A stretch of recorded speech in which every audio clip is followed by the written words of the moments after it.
Ya Allah, sampai ke sini ni carinya. Nak tanya apa? Saya ni masa Ramadan, Masya Allah, baik betul. Tingkah laku, perangai, mulut semua baik. Habis Ramadan, na'udzubillah Ustaz. Bisa jadi ni. Itulah kau rapat sangat dengan syaitan tu.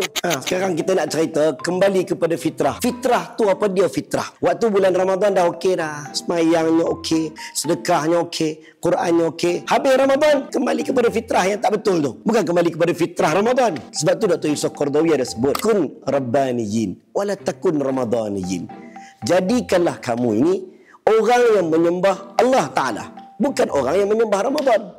Ramadan akan pergi meninggalkan kita, tapi Allah, dia kekal selama-lamanya. Dengan adanya Ramadan ini, bawa sikit lagi masuk dalam Syawal, supaya ibadat itu jadi habit, lekat dengan diri kita. Kalau boleh, kita ingat betul-betul Ramadan dia datang, dia bagi tahu dekat kita, walitukmilul iddah walitukabbirullaha ala ma hadakum wa la'allakum tashkurun. Allah jadikan kamu untuk cukup bilangan hari puasa. Dah cukup bilangan hari, kamu kena happy dengan takbir, kerana ala ma hadakum, di atas petunjuk yang Allah bagi. Sebab itu kata Imam Ibn Rajab Hanbali, kalau Ramadan tidak boleh mengubah kita, kita mahu bulan apa lagi?